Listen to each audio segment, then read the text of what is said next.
Good morning, everyone. I am a walker, a rounder, and a user of my hands, and so I'm learning that I'm going to have to hold this, and maybe the clicker is going to be a thing, but we're just going to make it all work. I see a lot of familiar faces out there. Hello. I've been doing trainings online since hashtag COVID. And so I know your faces from little Zoom squares, and it's really lovely to see the rest of your bodies emerge into real life. So I want to start, before I kind of launch into all of this, cue clicker. All right. Oh, we're going to get, all right. Let's give it just a second here. So I'll start talking about I'm going to undo this now. I'm going to have a mic in one hand and a clicker in the other. All right. So I'm going to have us start with just a grounding, checking in with yourself. This question of how are you doing? So how are you doing? I'm curious. How would you say? How are you doing? Everybody has an ocean view. It's a lovely sunny day. I mean, come on. It's beautiful, right? If you are not familiar with this is a feeling wheel. You can Google Gottman Institute if you know the work of John Gottman. And they had this created, the feeling wheel. And this helps us understand the huge spectrum of feelings that we can have. And it's really important to know this because feelings drive our behaviors, right? And Dr. Brené Brown, in her latest book, Atlas of the Heart, did a bunch of research on feeling and emotional awareness. And what she figured out is that most of us U.S. citizens were able to identify 3 emotions as we are feeling them, which is, I want you to look at like how many are up here, which is sad, happy, and angry. So if I'm in that and I'm feeling sad, then I can kind of be with that and choose my response to that, or happy or angry. But there's a lot more happening up here, right? Which means that we're feeling things all of the time. We're not aware that we're even feeling them, and they are driving our behaviors. So we're just going to practice feeling this morning, how we're doing, okay? And so what you're going to do, and if you don't like partner work, insert eye roll and big, because here it goes. You're going to turn to someone who's next to you, and you're going to answer these questions without a whole lot of story or explanation, okay? So I am, my brain is, my heart is, my body is. And I'm going to start us off as an example. So I am a little nervous. My brain is focused. My heart is wide open and grateful. And my body is a tad bit jittery. All right? So find a partner and have this little check-in. How many of you felt like you wanted to explain or tell a story about it? Or talk it away, you know? Like, yeah, I don't really want to feel this way. I don't really want to be here doing this. Not here. We all want to be here. But in this emotion, right? All right, just a fun way to get ourselves self-aware this morning, because I'm going to be talking a lot about self-aware. So I want to talk a little bit before I launch into what we're doing at Empower Coaching and Training within Workforce Development, and launch into convincing you of the importance of coaching and how it is the right tool for the job that we're doing. I want to tell you a little bit about my entrance into workforce development. So I have not always been with Empower Coaching and Training. I spent 16 years working within direct service within workforce development. I started off as an AmeriCorps member. Raise your hand if you were ever an AmeriCorps member. Yeah, it's not a lot of money. But a lot of sliding door moments that happened. So in 1997, I think, Clinton administration, I had just finished my degree in health promotion and fitness management from Southern Oregon University, and traveled around a little bit, and Clinton had just started this thing called AmeriCorps. And I was really excited about it. I got a position with the Reduced Adolescent Pregnancy Project in Jackson County, working with Jackson County Health and Human Services, working within the school districts, and trying to prevent subsequent pregnancies in teens. And it was a whirlwind of a year. And it really opened up the door to poverty, to trauma, to the worlds that we work in, to workforce development, to what was at that point AFS, Adult and Family Services, to what was JTPA, and to summer youth programs, and to opportunities, and the lack of quality childcare, and all of the things my eyeballs were just peeled open. And during that time, I fell in love with it. I had a mentor who worked at what was the Job Council down in Jackson and Josephine County. Her name is Cindy Manning. She's still rocking in the WorkSource Rogue Valley world and statewide. And she said, you should apply for this position at the Job Council in workforce development. And I was like, well, what do you do? You know, what's happening in workforce development? Anyway, here I am, right? It all worked out. You know the end of that story. It worked out. I loved it. I fell in love with it. And in my time at working at the Job Council, which again was about 16 years, what happened is I started feeling in the beginning that, I would say after a couple years, leadership started kind of talking to me about things and getting me, you know, leadership training. And I remember feeling like, yeah, no thanks. I don't see myself in that. I've come back from the boardroom crying a few times. I've seen other people come back crying. I would facetiously, you know, I'm mid-20 at that point, would call it the I'm so boardroom. I didn't see myself in that. And after a while, leadership changed. And we had a new executive director come in by the name of Jim Fong. And with him, he brought all of these ideas. And it opened up all of these new concepts around coaching and culture and who we are as individuals. And that started attracting a whole new crowd of people who wanted to work at the Job Council. And our leadership began to change. And my direct supervisor, Sherry Stratton, who is maybe hands down one of the best leaders I know, still out there rocking in the world of OED, she went and got her master's. And my other three leaders went and got their coaching certification. And they all brought all of that back and taught us.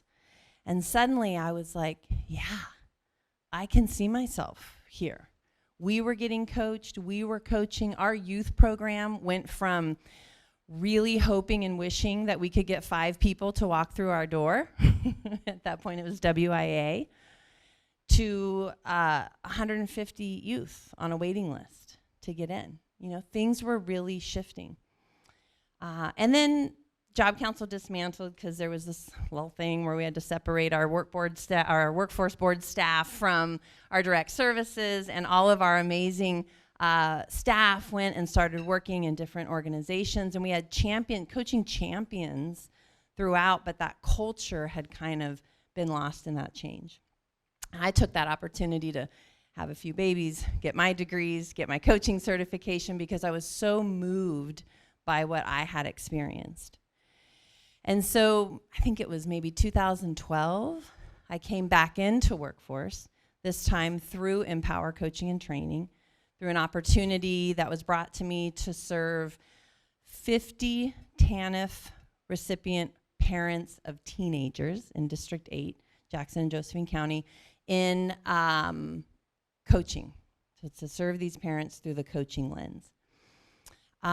Couple things happened. One, I learned I had no boundaries and needed to work on that, because I ended up serving about 100 people. It was just me in coaching.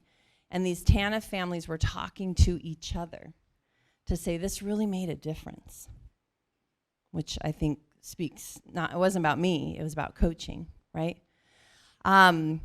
And the other thing it did is it really, when I came back in, I started talking to everybody because everybody was a coach. Case managers had become family coaches, business specialists had become job coaches or career coaches, we had educational coaches, and I was so excited because I believe in coaching, And I said, this is amazing. Where did you all get your coaching certification? Yeah. What do you think they said? You giggling right here? Right. We didn't. We didn't. We got job changes, title changes, but we didn't actually get coaching training. And we're still, what became clear is that we were still case managing, we were still advising, we were still consulting, we were teaching, we were fixing, we were doing all sorts of things, which is not coaching, but we're calling it coaching, right? How many of you can associate with that? Or you've had a title change. Now you're the manager. Oh, can I get some leadership training, right? We get into these positions without a lot of training. So for me, what that did was, it was really the sliding door moment where it really was the opportunity to blend my passions, which is workforce development. I absolutely love it. I love walking into my doctor's office and a young person that we served in a healthcare program greets me at the front desk. I love it that when I called Sears to get new appliances delivered, 2 young people that I had served in our program were the people that drove out and switched it out. I love it when I just posted for a program manager position for Empower Coaching and Training. I had 2 young people who we had served in our then was WIA program apply for the position. It's pretty cool. I love it. And it was an opportunity then to blend that with coaching. And so that's what we've been doing since about 2017, is providing coaching, teaching essential employabilities to job seekers and TANF recipients, those working within vocational rehabilitation, private employers, all through the lens of coaching. And then we also have been providing professional development, teaching people in your organizations, and some of you, I see very familiar faces out here, how to coach, how to create a coaching mindset, how to go from transactional to transformational. All right, so let's talk about why coaching is such a powerful tool in the world of workforce development. And I will tell you, neuroscience is my love language. I am not a neuroscientist, so if you ask some super challenging question, I'm not going to be able to pull on my Harvard degree in neuroscience. I've studied it and taught it for about 20 years, but I might come back with you with, that's a really good question. I don't know the answer to that. I do know a lot about it as it relates to change and poverty and trauma, because that's the world that I work in, and so I've really learned a lot about that. So I want to share that with you. So the brain's number one job is to keep us alive. Safety. It's to keep us safe. Us thriving or living our best life, it's kind of not really that important to the brain. It's that this bag of bones and my species stays alive. And that's a really important thing to know as we're navigating and when working with people who are in change. Because the brain is not a big fan of change. Because change is vulnerable. Change, we don't know the outcome, right? So we all have heard the phrase the comfort zone. I like to call this the habit zone. It's just what we've done over and over, what we've believed over and over, what we've been told over and over. And it may be working for us, and it may not be working for us, right? So this is where the brain would like us to be. Because it's safe, it's predictable, I can keep you alive, says the brain. The very base or foundation of our relationship when we're working with folks who are moving towards self-sufficiency, working towards living wages, working towards degrees, they're already out of their comfort zone. They're already out of their habit zone. So they're already working with a brain who is primed to get them back into what they know, even if it's not working for them, right? I want you to think about some profound change you have experienced in your life. A move, a partner, a loss. If you can't think of anything, just go back to March 2020. It's probably a few changes that occurred for you, right? I want you to think about, as you started initiating that change, what that was like for you. Was it just easy peasy? Smooth, went well the first time? Probably not. If you're like most of us, we're not that great at change. When we are working within the medical community and it pertains to our own health, like a doctor says, you need to start walking more for your health. You need to start eating less sugar or drinking less alcohol or, whatever, taking this medication. We have about a 50% success rate. We're not that great at change. We're just not that great at change because we have this brain who's right here. This brain who's going, well, somebody else told me that they were almost, they were borderline whatever, and they didn't start walking like the doctor said, and they're fine. Look at that, right? So I'm affected by other people's opinion. I'm finding excuses. I would, except I'm too busy. I don't have time. I don't have a car. Don't have, whatever. Can't do it. I want you to think of your own life right now. All of your excuses. I would, except Saturday I got a soccer game and we lack self-confidence. Who am I to do this? I'm not ever going to be able to do this. I'm not worthy of this. I've never been able to do this. Nobody I know has ever done this, right? This is our brain, our very lovely, wonderful brain, trying to get us back to safety. Now, when we in workforce development are working with people, we're out here. We're like, you're going to have a job and stable housing, and your kids are going to be in great childcare centers, right? But we can't get there without going here. We just can't.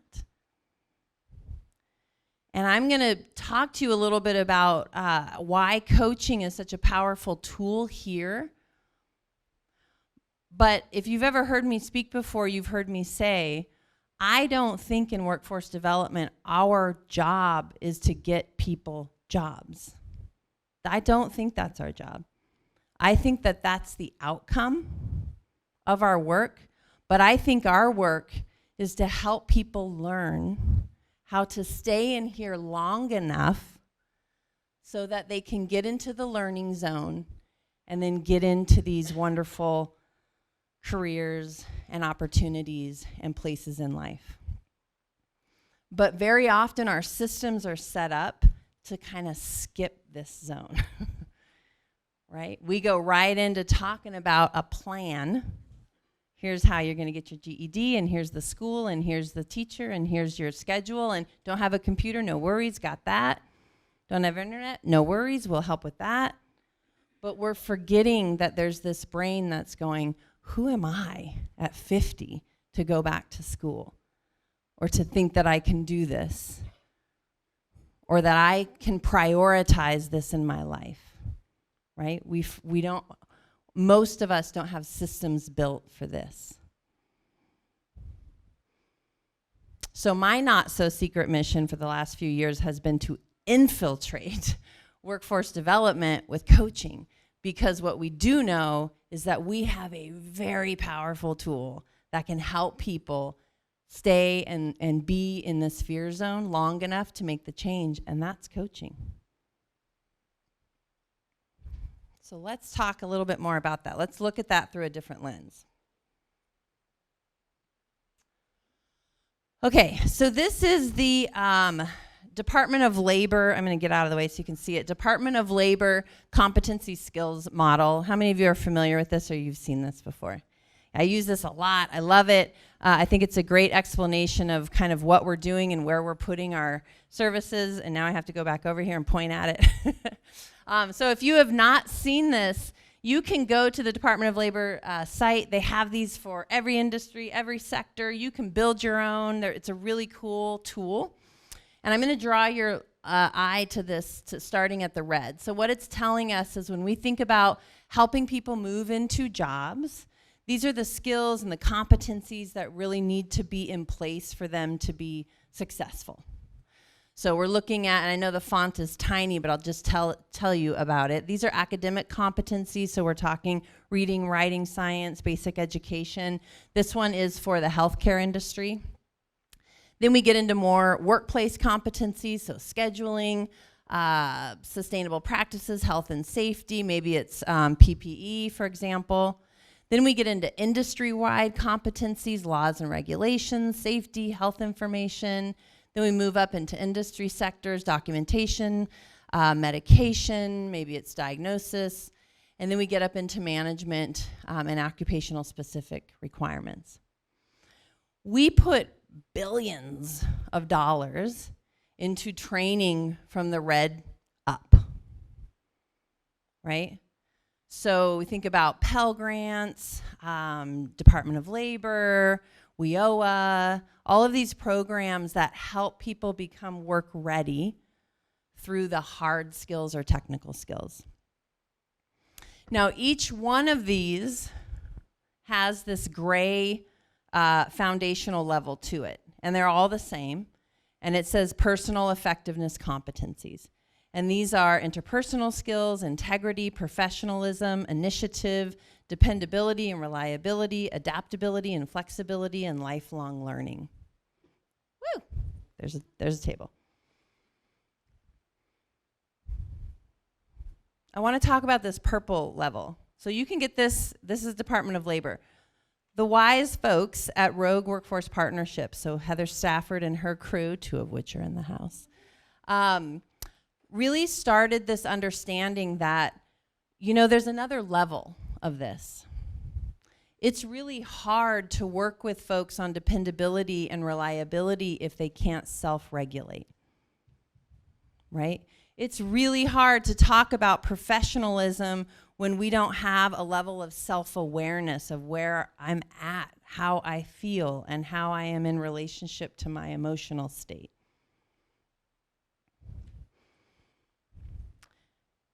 Things like emotional intelligence, social and emotional well-being, resiliency work, grit. There's a foundational level before we get into this stuff that we really need to be focusing and teaching and practicing as practitioners and as organizations and as leaders. This makes up 75% of job success. There's not billions of dollars going into this, right?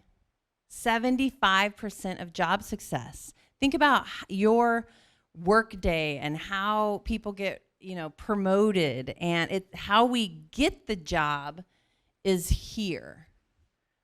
But how we strengthen our skills, grow in organizations, increase our wages, keep our jobs, it's right here. Good leaders, this is 90% of good leadership right here, right? And it's teachable, it's learnable. And what we know is that the intricate aspects of coaching catalyze transformative outcomes, especially as it relates to self-awareness, accountability, emotional intelligence, and all of the things that we would call essential employability skills. And moreover, what research shows us when it comes to coaching is that these changes are made holistically. They're made intrinsically. The change is inside out, not outside in when I'm coaching. So when we're coaching, people are finding who they are, their values, their strengths. There's ahas, which means there's integrated learning happening. And I'm changing because I am worthy of it, not because I'm afraid of disqualification or a loss of my benefits or not getting into that funding stream or whatever. I'm changing not out of fear. I'm changing because I'm worth it, because I can do it, because I know I'm able to do it. So let's look at this from one more angle.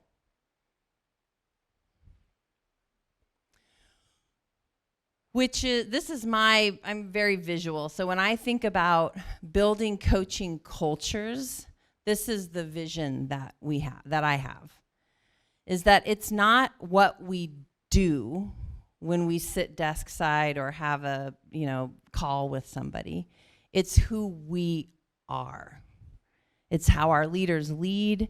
It's how we run meetings. It's how we give and receive feedback to each other. It's the systems we build. It's the intake processes that we have.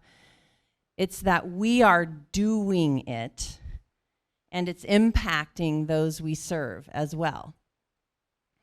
One of the statistics I love to share, this came from a Harvard study in 2017, is that when leaders do their own mindfulness work, which is not necessarily setting up a mindfulness room at work or putting up mindful posters, but just as a leader, I practice my own self-awareness. I change the psychological capital of my organization.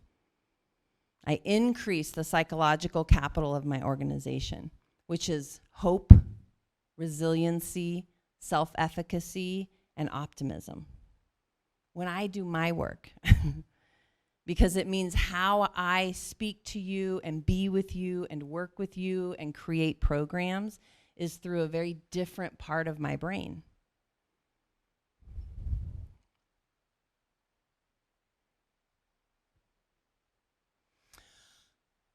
So if you're thinking, yeah, that's great, but we're busy, we don't have time, we're underfunded, we're understaffed, I just want to put this word out to you, which is neuroplasticity. Neuroplasticity, who knows? Who knows what neuroplasticity is? Right here. Basically the ability for your mind to continue, more neurons to be created, and more neural pathways to be completed. Beautiful. Yeah, thank you. So it's essentially a very fancy word for reminding us that old dogs can learn new tricks, even if it's a pain in the booty. The way that I describe this a lot is I live down near Medford in Southern Oregon, and if I'm going to drive to Portland, what am I going to take? What road am I going to take? Any? I-5, right? Because it's efficient, it's well-traveled, there's no stoplights, there's no stop signs. I'm going to cruise up. It is a main pathway. I don't really even have to think, terrifyingly enough, right? I'm in my podcast and my audiobooks. I'm like, oh, I'm in Salem. How the hell? So that's us in our comfort zone. That's us in our habit zone. I'm tired, I'm overwhelmed, I'm stressed. These are the things I do when I feel that way, and I don't even think about it, right? That's your I-5. And now someone says, what if we try coaching? Or what about this new way of doing things? Or let's talk about this. Essentially, what you're asking your brain is, let's go to Portland, but take 101. Or one, or whatever. This beautiful one that I was on yesterday coming up here. Obviously, I don't travel that much. Beautiful, wonderful, super inefficient, right? Super inefficient. And so that when we're practicing new ways of doing things, it's a delicate, brand new neural pathway. And you have a brain, I'm going to go back to this slide, that says, no, thanks. We've got I-5. It's faster. We don't have to think about it, right? These neural pathways, when we have our own I-5, whatever that is, and we have many of them, it's wrapped in something called myelin sheathing, which means that it's a superhighway. Those neural pathways are traveling 3,000 times faster than our brand new, sweet, little, emotionally intelligent brain pathway. So you're driving up the coastal highway, and your brain goes, this is stupid. Why? Get over. Like find that Sutherland Highway 38 and get it over to I-5. And so the more that we have to remember that what we're asking people to do in being emotionally intelligent, building self-awareness, trusting, finding worthiness, finding their voice, setting and maintaining healthy boundaries, communicating in a healthy way. That's a brand new brain pathway for some of us, right? And then we're like, well, they didn't do it. They didn't show up for that final GED test. I got them the interview and they blew it. And what do we call that? Self-sabotage. Self-sabotage. It's not. It's neuroscience. It's a really smart brain going, this feels super vulnerable. I don't know what's on the other side of that. I don't know who I am. What am I going to do? What am I going to do with my kids or my family? Right? And we do it. All the time we do it. So, during the conference, you can just mutter that to yourself as you're like, neuroplasticity. I got to learn new ways to do things. I'm going to travel this. I'm going to be thoughtful with myself and kind with myself because it's inefficient. And I'm going to learn to listen to my brain to tell me, you don't have time for this. You don't have a budget for this. How are you going to institute this, right? You just get to go, yes, brain, I hear you. I know. I'm going to take the coastal highway. Okay? All right. So let's talk about coaching and what coaching actually is. You keep hearing me talk about it. This is the definition from the International Coaching Federation. Coaching is confusing. It's an unregulated industry, which I think is changing. There's legislation out to regulate it. Coaching in and of itself is this phrase that most of us associate with athletics. And I don't know about you, but when I played high school softball and basketball, they weren't life coaching me. They were very much telling me to get my butt in gear and run and what I was supposed to do, and I got in trouble when I didn't do it, right? So even the phrase is confusing. So let's talk about, the International Coaching Federation is kind of the governing body. They maintain some amazingly strict standards and levels and core competencies. So when you hire or work with a coach from the International Coaching Federation, you know what to get because anybody can call themselves a coach. Anybody, right? And so anyway, so I look to them in terms of defining it. So they define it as partnering with clients in a thought-provoking and creative process that inspires them to maximize their personal and professional potential. So at your table, I want you to talk about this for a moment. And here's what I want you to think about is, how are you already doing this in whatever venue you're working with in workforce development? How are you already doing this, maybe personally or as an organization? And then think about where are our opportunities for growth here, right? What if we did this? What if we changed this? I want to give credit to Robert Brown, who is with the OED STEP program. He went through one of our trainings, and he literally came back and said, our whole intake system is set up to talk about what people don't have, where they're lacking, what they're not good at. And he changed it. So we can do that. So look at this through and we'll talk a lot more detail about it, but just at your tables, I want you to think about this definition. Where are you already coaching and where are the growth opportunities? Okay, and we're just gonna take about 3 minutes to do it because I got a lot more to say around here. All right, I'll give you 5. I'm feeling generous today. It's the coast. So we have time for 3 shares. And I'd love to hear from anybody who is feeling inspired, who's on the edge of their own comfort zone, going to go into the fear zone and talk a little bit. Anybody willing to share what you talked about at your table? Anybody? All right. point.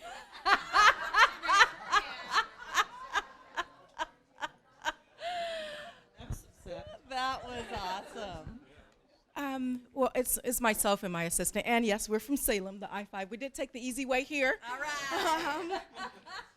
But what we do is housing. We provide. We provide. Thank you so much. We provide. I feel like I'm yelling. I'm a pastor, so I be like yelling all the time. So we provide sheltering services for our community members, the houseless population, and transitional housing. And every day we do coach. Every day at our medical center, we house our food bank, clothing closet, counseling services, all under one roof. And then we have multi-sites. Are you behind me? I want to give the mic back to you. Preachers talk too much, and I don't want to talk too much. So yes, for us, this is my assistant. She's actually our transitional coordinator that helps transition. And so she's like, well, how do I coach every day? One-on-ones and peer counseling. So this is very helpful to us. Thank you. All right, so we're already doing it in one-on-one sessions. How else? Thank you. We talked about in Voc Rehab, we spend some time doing motivational interviewing, and which is change work, and that we spend some time starting with the strengths before we can do any other work. Yes, I love that. Yeah, so we start with strengths. Start with strengths. Anybody else willing to share? All right.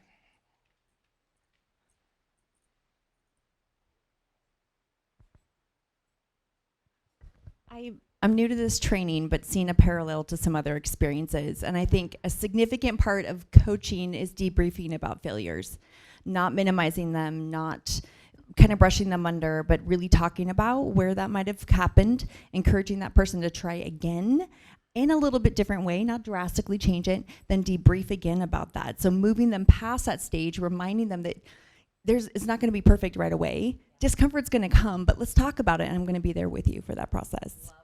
Yeah. So bringing awareness to this space of discomfort, of change, is what I'm hearing you say. Yeah. And when we fail, which we will, and we all do, is we go, what did we learn from that, and what can we use moving forward? Yeah. Beautiful. What I love about this definition is that it's really talking about changing brains, right? Not just about getting people to work, but it's about changing brains, which means that that same brain is going to come with me into my parenting moments, into my relationship moments, into how I interact in my community moments, as well as what I say in the interview and how I show up when I get negative feedback and in these moments where, I'm called to do something that's outside my comfort zone. Beautiful. So let's talk specifically about what coaching does. I have to stay over here so I can click. Sorry. I want to go over there too. But what parts of our brain coaching accesses and changes? So this is some really big stuff, I think, because we can go into one-on-one or group conversations with the best intentions and activate lower brain stress responses from people. So when I learned some of this, and we'll get into some of the details later when we talk about positive emotional attractors, it significantly changed conversations I was having. So one of the things that we do when we coach is that we activate the prefrontal cortex right up here, the CEO of the brain. And so I'm just going to read this. I'm not a great multitasker, so when people talk and I'm supposed to read the screen, I get upset. So I'm just going to read it for you so that you do not have to multitask this morning. Coaching stimulates the prefrontal cortex, the region of the brain associated with higher order cognitive functions such as insert essential coaching skills, insert essential employability skills, decision-making, goal setting, planning, and self-regulation, among many others, right? That's the part of the brain we want online when we're talking about change, right? Coaching can do that. We can target certain questions to activate certain parts of the brain to engage when we're in one-on-ones. And we can do it through a trauma-informed lens. What was that? It was good. It was good. Another thing we do in coaching is we can activate metacognition and self-awareness. What is metacognition? Anybody know that one? Metacognition? Thinking about our thinking. We're thinking about these thoughts that are driving our emotions, that are driving our behaviors, that are creating results for us. So we think about our thinking and self-awareness. So coaching encourages metacognition, the ability to monitor and regulate one's own thinking process. Through reflective questioning and an exploration of beliefs, values, and assumption, coaching cultivates self-awareness and metacognitive skills, enabling individuals to recognize cognitive biases, overcome obstacles, and make more informed decisions. What I want to highlight is that this is not me sitting down and making your plan, right? Those things aren't happening if my identity is that I'm figuring out what's wrong and me and my organization are going to fix it, right? Those conversations don't happen. This part of the brain doesn't get ignited. So it means to ignite this, it means that I have to let you talk as the client or the participant or Oregonians or job seekers, right? I have to see you as the expert in your life. How many of you have sat through appointments where you literally go, yep, yeah, I'll do that, yep. And then you walk out and they're like, what'd she say? I don't know. I don't know, but I think I'm supposed to show up somewhere on Tuesday, right? All of us. It's because when we're talked to, we kind of turn off. When we have to do the talking, we have to be engaged. There has to be some thinking involved in that. And so we're engaging different parts of our brain. And then we hear our thoughts. How many of you have done that? You've heard yourself say something, you go, wait a minute. Right? No wonder I'm getting the results I'm getting because I didn't even realize I thought that until I said it out loud, till I got it out of my mouth and I could get it out of my head and then look at this thought that's driving the results of my life. Social brain networks. Coaching leverages social brain networks involved in interpersonal communication, empathy, and perspective taking. So I'll save the rest of it because these are long sentences. But it allows us to kind of come out of our situation and to build some self-empathy, self-compassion, perspective. How many of you have worked for leaders who lead like this? It's profound. Yeah, I went and got a master's degree because of this. That's a lot of money. It was that profound, right?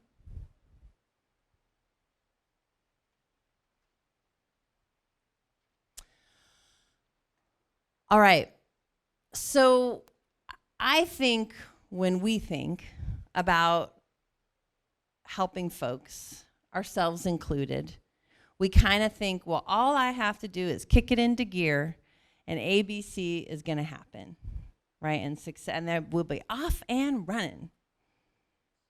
Pathway out of poverty, right here. Doesn't it look like that? It doesn't look like that, right? It looks like this. And so learning how to coach ourselves, learning how to lead as coaches, learning how to create coaching culture, learning how to activate the best part of the people who are sitting across from us, no matter what form or loop or how many times they've traveled this, to be able to activate a part of their brain and create aha is so powerful. It's such a gift. It's such a tool. And it's not done through consulting or advising or fixing.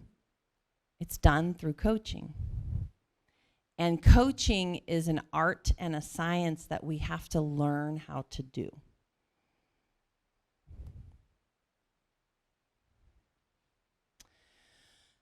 So again, for the last 7 years, almost 8 years, I've been working within workforce development, teaching people through stuff called the power of intention and essential coaching skills. How do we develop a coaching mindset?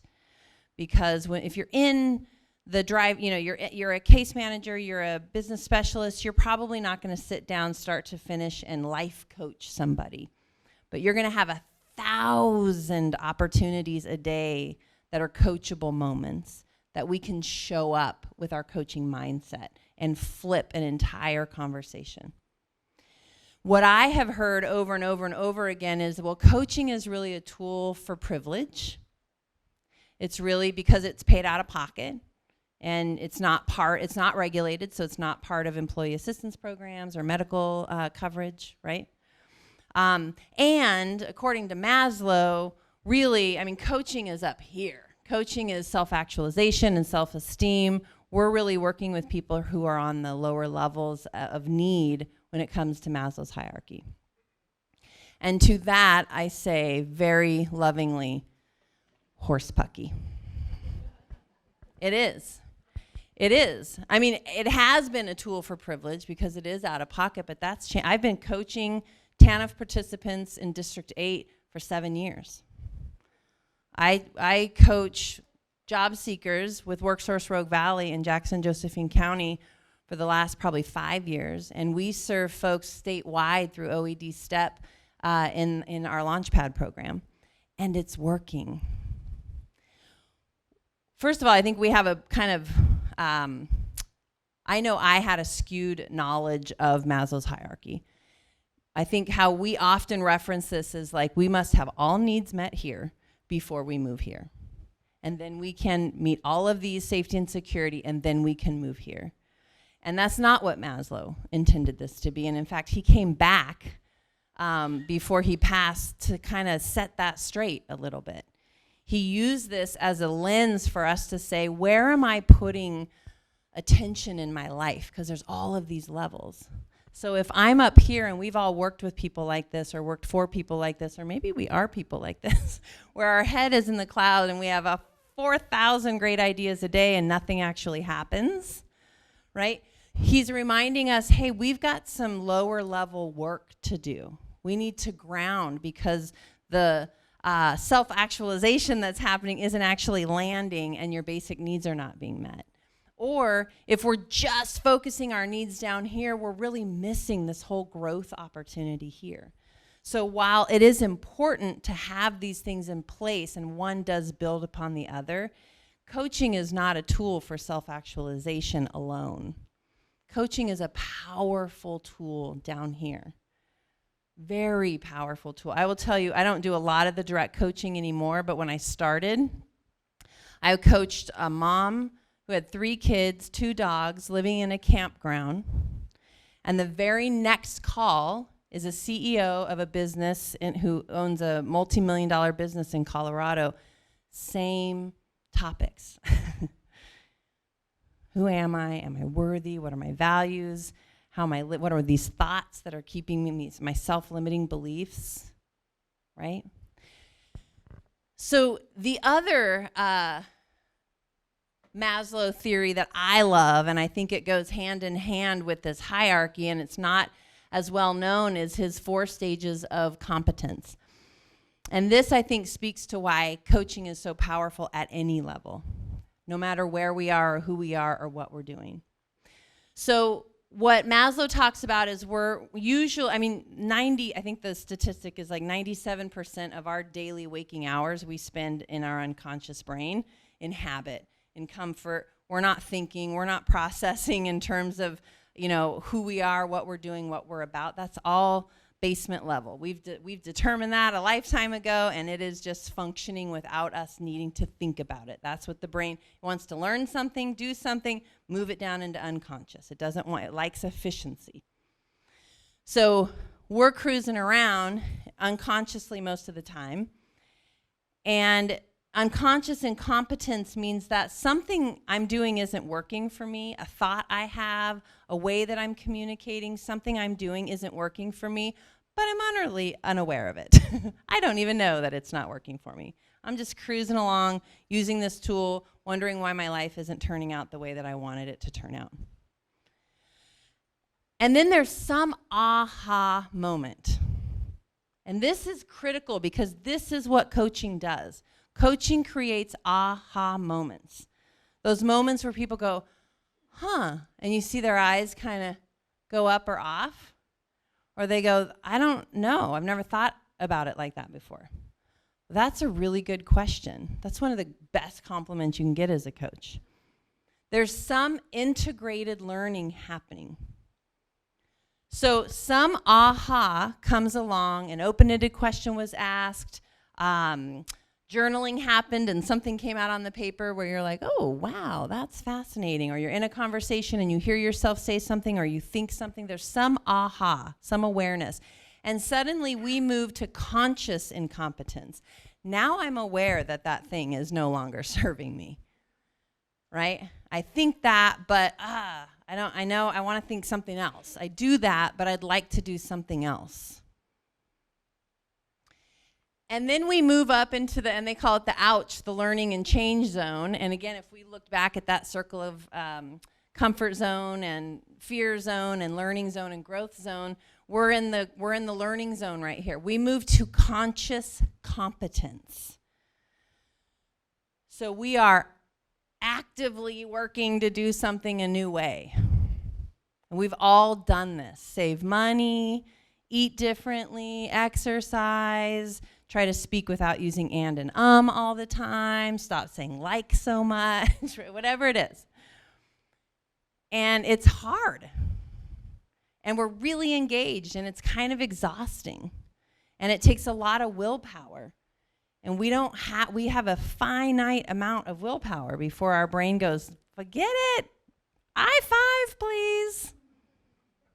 Right? So if we learn to stay in this and practice this, where we get is unconscious competence, because our brain will move it back down into unconscious level. It's too much energy. It's too exhausting. There's too many decisions. Every time I have to make a conscious decision to do something different, I'm only going to be in that space for so long before I cruise back over to I-5. So unconscious competence means now I'm doing this thing that is working for me, and I'm doing it without all of that exhaustion and decision every day. This is what we want when we think about essential employability skills, right? We've got to practice it. I need to hear you be emotionally intelligent. I need to see that. I need to experience. We have these things called mirror neurons. So if we're telling somebody that they need to communicate well and we are not communicating well, it's not landing, right? If you're irritated and exacerbated, that is going to activate that part of my brain. That's what mirror neurons do. So when we think about creating a coaching culture, it starts with us. And if you are the leader or the manager, it really starts with you.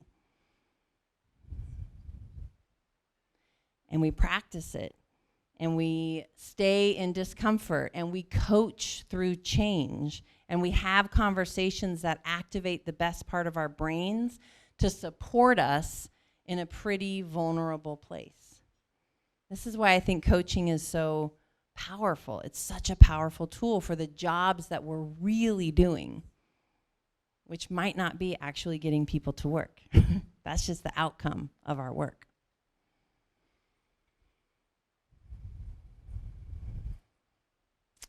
All right, I'm gonna do a time check here. Okay, got 30 more minutes. So this is not my slide. I wanna call attention to this. This is as part of, I am an ICF certified coach, and I have to do 40 hours of continuing coach credits every 3 years. And so I took a workshop from this woman, surprise, surprise, at my workshop that I was most inclined to take was called brain coaching. not a big surprise. This is a woman who is a neuroscientist out of India, and she is a certified coach, and she's actively studying how coaching is impacting our brain, and then teaching coaches how to coach from that standpoint. So the next 2 slides are hers. Her website is down here. But we think about coaching. I want you to think about you're having a conversation with your colleague, with a client, a participant, Oregonian, whoever it is that you're serving. And often what we're talking about is all the way over here, observable changes. We're talking about resumes getting done, NCRC getting taken, showing up to the soft skills class, doing, right, these observable changes. But what she's reminding us is that when we're coaching, we can do very specific things, and I'm going to teach you one before I leave here today, and if you're interested in more, I'm teaching again today at 3 where we'll really practice some of this stuff. There are ways that we can start conversations and things that we can do in coaching that activate different brain systems. And while we're having those conversations, there's unobservable changes and impacts that are happening. So we're seeing chemical changes in the brain. Things like cortisol, our stress hormone, can decrease.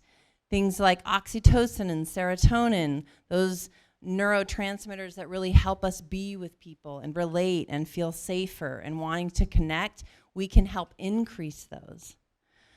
Functional brains, we can help people move from this amygdala, which is, I think I skipped a slide, I'm realizing. This amygdala, which is our threat seeker. It's always looking for new novelty or threat. And if we've had trauma and it's stored in our amygdala, which it can be, it means that we are doing what's called bottom-up thinking. We are seeing the world through a threat lens first, right? Through coaching, doing things like helping people build self-awareness and mindfulness, the word that the articles use is healing. We can help heal the amygdala to be able to perceive the external world in a really different way, right? Functional changes, structural changes. We actually can see when we practice self-awareness or mindfulness work, or we do that work with others, we see areas of the brain change. You can literally see this thing called the insular cortex, which is the self-regulation hub of the brain. That gets denser and thicker. That brain is going to do different things, right? But expecting the current brain to succeed at these changes, we're not that great at change, right? And change is the currency of neuroscience. Of workforce development. That's literally what we're doing. There's not one person that comes in where we're like, right on, keep doing what you're doing. See you next week. And we don't, right? It's always like, and what's the next step? And now, and change. They're walking through our doors virtually or literally saying, we're ready for change, right? Or I feel like I have to make a change, whatever that is. So this next slide is also hers. And this I just want to share because I thought it was really amazing. She studied particularly coaching in working with folks with diabetes and wanted to see how coaching would impact their diabetes and sugar level insulin numbers.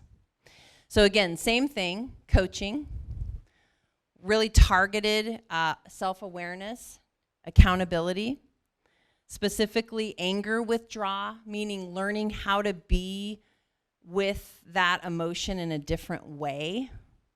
We're not learning how to not be angry. Anger is a gift of an emotion to feel when it's right. What we do with it is usually a learned response. So they're learning how to be with their anger in a different way. Improved cognition, which means they've moved up into the prefrontal cortex, and increased attention, which is that self-regulation hub, that insular cortex. What we see then is a mental change, better quality of life, better emotional regulation, more positive outcome, and guess what? Biological change. They saw decreased levels that have to relate to diabetes. Positive outcomes. Positive outcomes. a really different way of thinking about change. I've lost my clicker. Thank you. Takes a village. All right. So I want to talk about autonomic nervous system. I'm not going to go deep into this, but it's key, and we're going to practice a few things here. So the autonomic nervous system has a couple branches, but the ones that I think we are probably most interested in as working with people through change, navigating change, and what I think of our work as being with people in very sacred, vulnerable places. It's sacred work, working with people in very vulnerable places. I think that's important for us to think about. Their brains are primed for fear, as we all do when we think about and move through change. It wants to get back into the safety habit zone. They're very vulnerable, and it's a sacred place where while we aren't determining outcomes, we are influencing them. We are influencing them. So when we're stressed, we have this old archaic system still in us of how to respond to threat. That system is great should we be outrunning a dog with, that's trying to bite us. That is an excellent system. But most of us don't have our stress because of physical threats any longer. It's mostly, I have 400, literally I'll be driving and now I have this car where my phone hooks up, Apple Play is on my screen, and my daughter who's 11 is like, Mom, you have 375 emails. I'm like, shut up. I know. Stress, sympathetic nervous system starts to activate, right? And then the person in front of me cuts, all the things. Finances, how to get my phone to work, how to get into the Francis system, if any of you are Oregon Employment Department. How's that going? Huh? Stress. These are all the things that activate our stress response. This old system that's preparing our body to fight, flight, or freeze. So literally, when you get scared, most of us have this response. Right? The startle response. That's literally the sympathetic nervous system saying, open your eyes and take in as much information as possible. Get some oxygen because we're about to go to war here. Right? We're going to fight. We're going to freeze. We're going to flee. Right? Your mouth goes dry. Let's say you, are the keynote speaker at the OEDA conference. And your mouth goes dry. It's a universal response. It's the sympathetic nervous system going, digestion is really kind of the last thing we're worried about right now. We're preparing to outrun the foaming dog, when really it's just this, right? Or even, an old saying was like, I was so scared I almost peed my pants. That's the sympathetic nervous system going, lighten the load, exit, we might have to fight here, right? Literally, that's what this sympathetic nervous system, and we are in a stress-induced world all of the time. I mean, one of our number one killers in the United States is stress-related disease, and it's because of our old, antiquated system and our really complex, complicated world. So think about that. Hold that for a moment. I'm going to come back to it. And then we have this other branch of our autonomic nervous system, which is our parasympathetic nervous system. That's when the foaming dog, we've outrun them, or we climb the tree and they're gone. And externally, we can see, oh, we're safe. Our system can kind of come back down and calm. Now, we can activate that internally. We can do things personally to activate that, and we as coaches can activate either one of those systems. So if we start a conversation, like somebody was saying over here at Voc Rehab, we start with strengths. What are you already doing well? What are you bringing to the table? What is so important to you about your life that we want to make sure stays as you navigate this change, that's activating a parasympathetic nervous response. I'm taking a breath. I'm reminding myself I've got value. I've got things in place. You're listening to me. And you're going to get a better conversation with me because you're activating a different part of my brain. So we're going to play with this for a moment. And this is one thing I'm going to leave you with today. And I know this is an ugly slide. I just couldn't make it any prettier. But I'm going to give you, I want to talk to you about some of the ways we ask questions and parts of brains that we are activating, maybe not purposefully, and ways that we could do the work to activate it purposefully. So there's something, this comes from the work of Richard Boyatzis, and he's got a lot of really amazing work. One of his, I think he's most known for resonant leadership. And then he's got a latest, anyway, he used to work for NASA, and now he's into coaching. I don't know. But it's great because he brings all this data and research with him, coming through that lens. So what he did is talk about this idea, coaching for, the research, coaching for compliance versus coaching with compassion.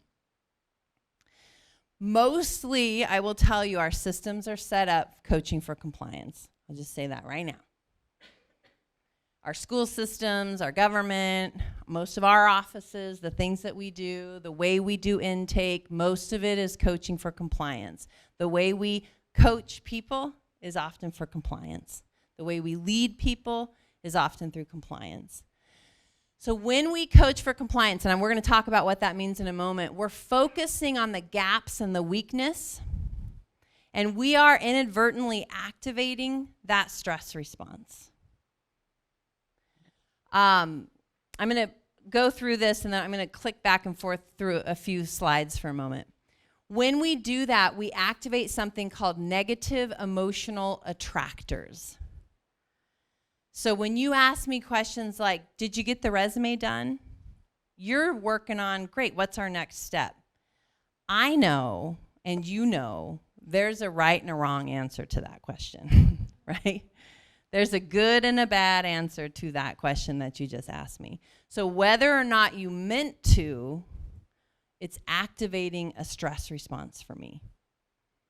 And activating my emotional negative attractors, which activate that sympathetic nervous system, and then activate this analytic network for us. And here's what I really want you to hear. The analytic network is closely related to our pain and shame networks. So you think about, you put your hand in the oven, you burn your hand, what do? Boom, withdraw, right? Stop doing that thing that hurts. So the analytic network does that same thing. You moving forward kind of hurts in my brain. We're not getting it right. We didn't get everything done that we were supposed to get done. I'm late again. I'm going to stop doing those things because I'm a pretty smart human being because it kind of hurts. It activates the shame and pain regions in our brain. So I'm going to come back to this slide, but I'm going to click over. So this slide is Richard Boyatzis. It comes directly through his work in a course I took from him. So negative emotional attractors, I'm going to just get to here. We focus on gaps and weakness. We focus on the past, or we allow them to stay in the past, to keep talking about things that didn't work and old ways of being.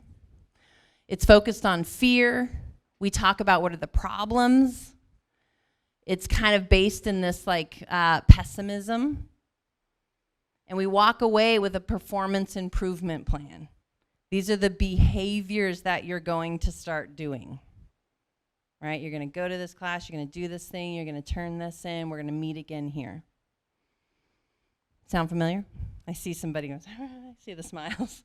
These are our systems.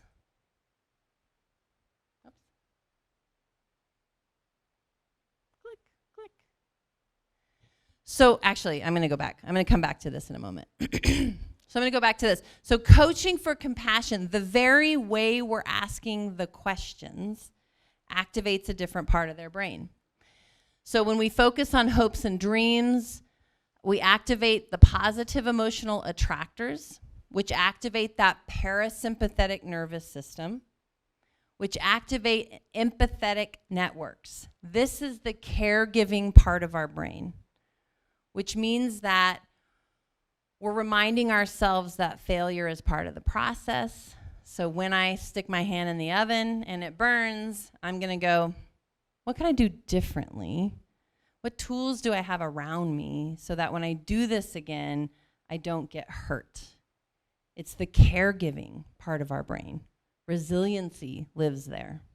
The ability to come back and go, okay, let me try this again. Let me get back on my coastal highway and head towards Portland.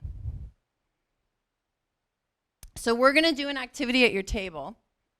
We're going to do this quickly, and only one of your partner's not going to have time to do it. So you're going to partner up. I'm going to talk about this real quick. So to activate the positive emotional attractors, we're talking about an ideal self. We're focusing on strengths, focusing on the future, activating hope, talking about possibilities. It's laced with optimism, and folks leave with learning agendas or goals, which are often self-generated. Action steps, we call them in the coaching world. Okay, so you can Rochambeau with a partner. You can figure out who's going to be the one to answer this. So quickly, you're going to choose one of these questions, and you're going to ask a partner at the table. And you can figure this out amongst you. You can choose whichever question. We're going to go through it quickly. But I want you to just answer this, and then we're going to talk about the experience, okay? So you can pick one of these questions, ask a partner, let them respond.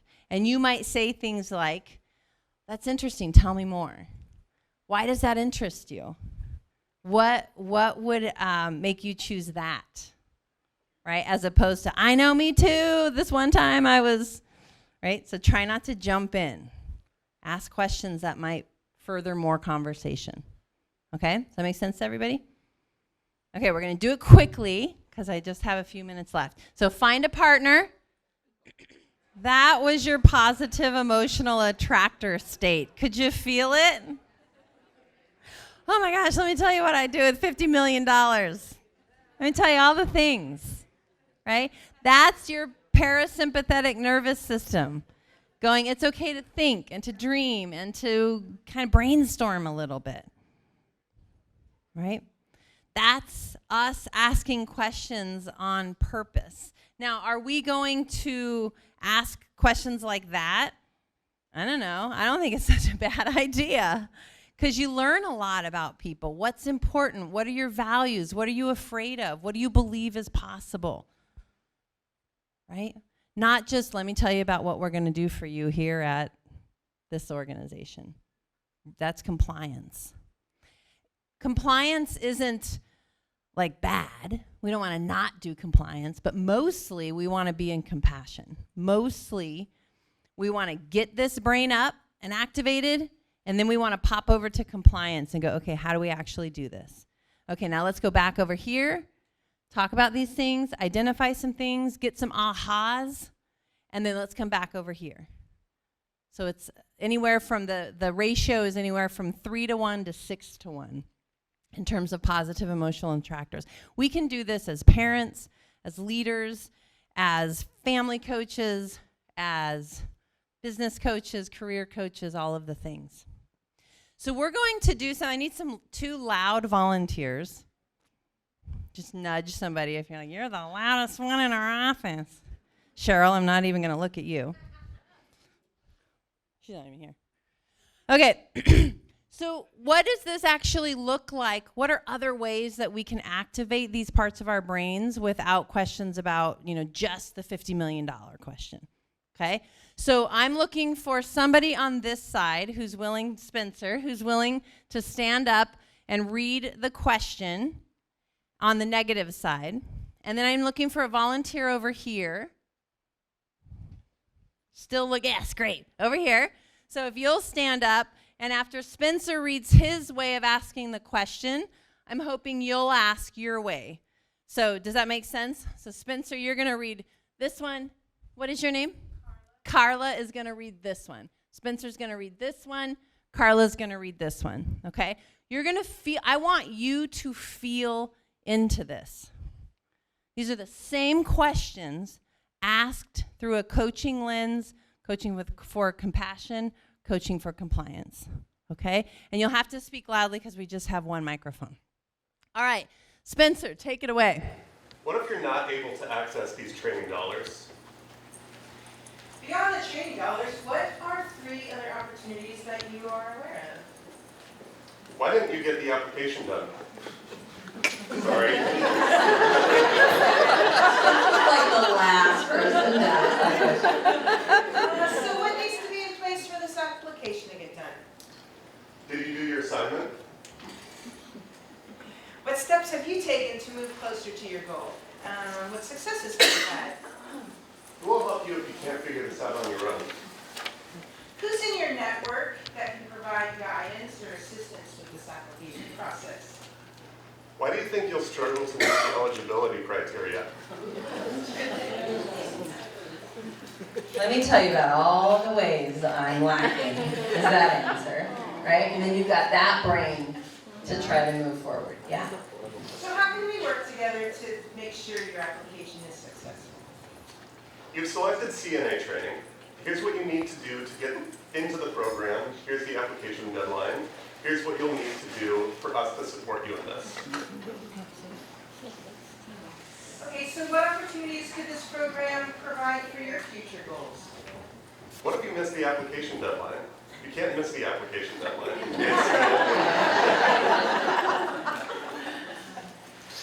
What are your priorities on this timeline and your to-do list as you successfully meet those the program application window? Excellent. Thank you to our volunteers. What did you notice about these?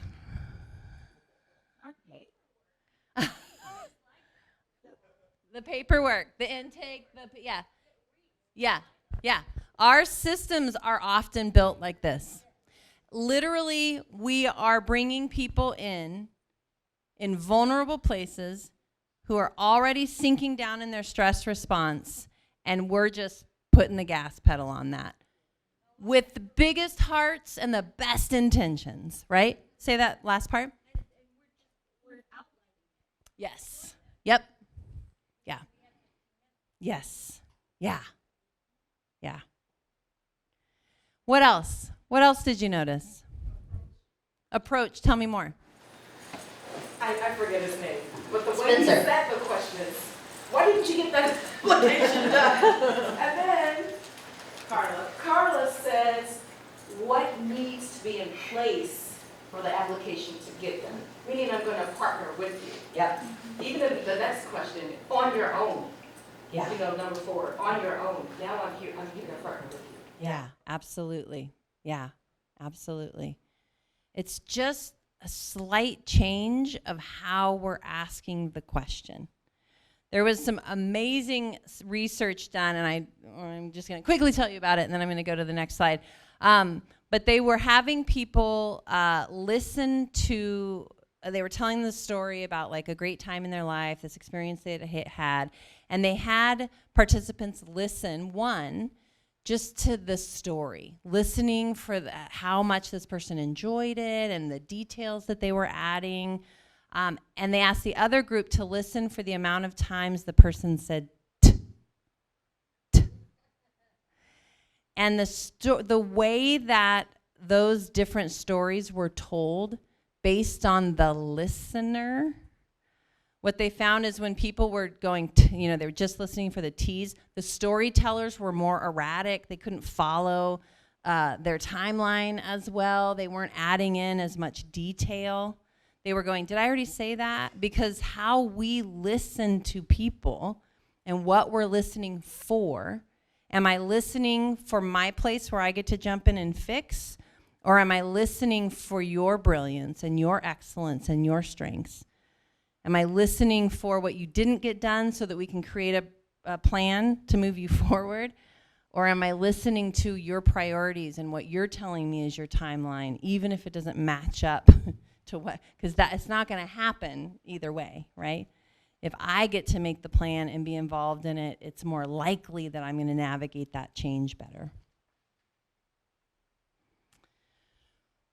All right, so I'm going to start to wrap it up here. I've got 5 minutes left.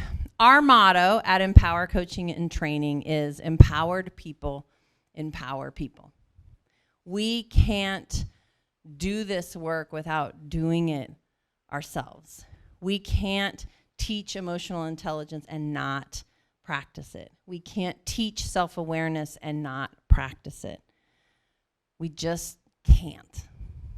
And so as we are bringing the neuroscience of coaching, because wow, is it an amazing tool, how are we also bringing it into our own lives, into our teams, into our workplaces, into our intake system, into our waiting rooms, into how are we creating cultures that really support people learning how to stay in discomfort. I'm going to say lots of our folks are already uncomfortable, but the discomfort of change that moves them forward. How do we really help move the needle on essential employability skills? Because we've been trying in workforce development for a pretty long time. How do we really do this? And it has to start with us. It's not just something we do, it's who we are. So I'm going to come back to these. But I want to show you what we've been doing, because we're helping organizations do this. And this has been our growth chart. Like I said, in 2017, it was just me and 50, and it ended up being 100 and something folks receiving TANF in Jackson and Josephine County. And since then, it has grown. We've served thousands, and we're serving both the participants of organizations as well as the organizations doing the work. So let me go back. A lot of growth. So I'm going to sum up this slide. A lot of growth. But we're working within education programs. We're working with private employers. We're working within work source centers and ODHS offices. Lots and lots of ways that we're getting to support people in really becoming coaches and infiltrating workforce development with coaching. So this is one thing that we're doing. We have a team of professional coaches certified through ICF, where we are providing coaching to people who are their job seekers, their TANF recipients, helping people learn how to navigate change through the lens of coaching and neuroscience. So we have professional coaches all over. This is a growing industry, so I end up doing a lot. I hire people from all over because there's not a plethora of certified professional coaches down in Southern Oregon yet. I'm working on it.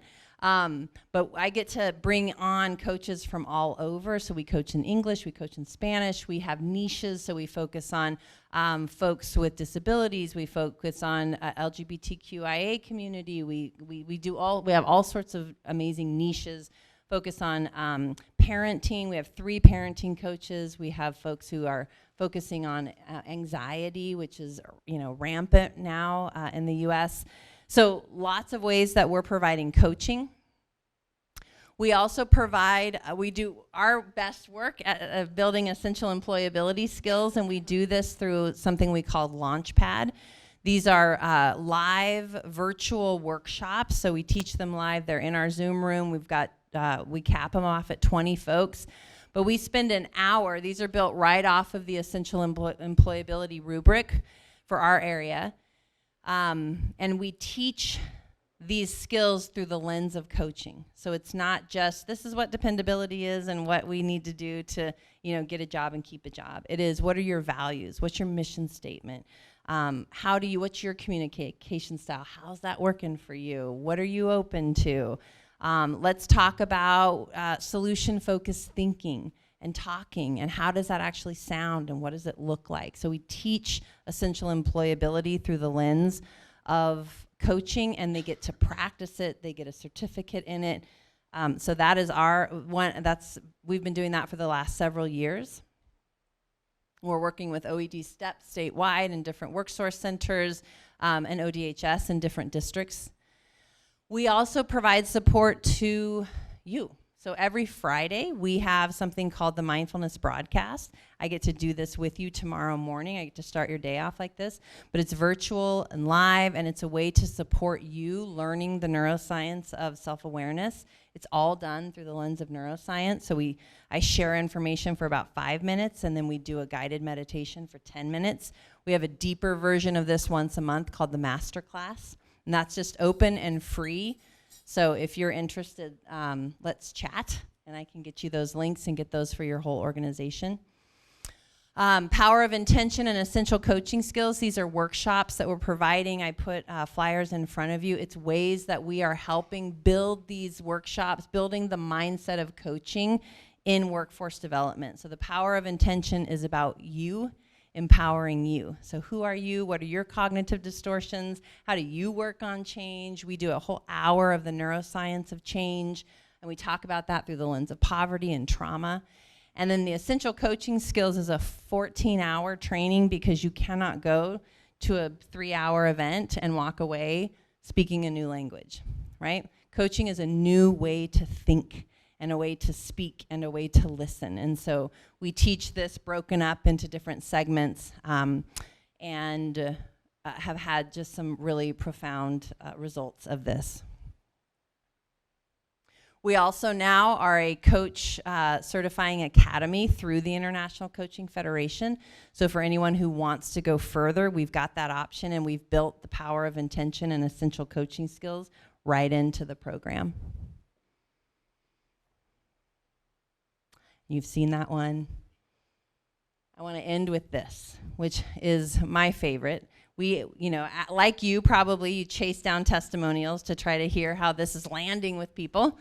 And this has been my favorite one. And this is from, this is a TANF recipient in District 8 who was also working with our local WorkSource Rogue Valley. And what she wrote was, I gained more self-awareness through coaching with Empower than I think I've ever have had. I felt a much bigger and more profound change in myself that had nothing and everything to do with a job. I love that. It's perfect. It perfectly sums it up. So that's it for me. Thank you very much.